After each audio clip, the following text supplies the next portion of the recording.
Hello and welcome to Trouble Metals, your one-stop channel for all things RC, 3D printing and the fabric crafts.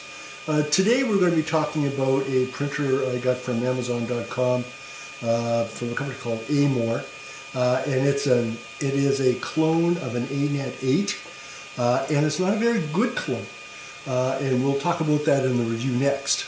There's a lot of problems, but there's one huge problem that for those that have the machine and continue to use it, this will give them a handy fix. The problem I'm talking about is the sensor location for the Z-axis for the bed leveling.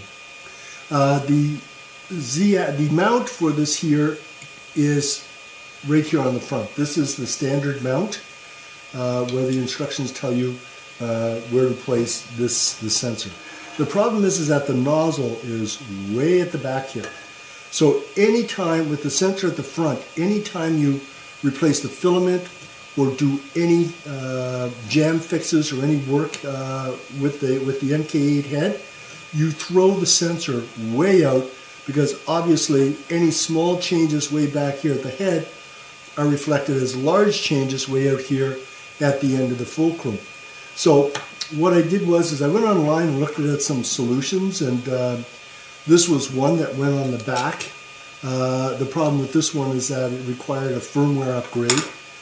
There was this one here that went on the front for this fan, but it didn't put the sensor far enough back to really solve the problem.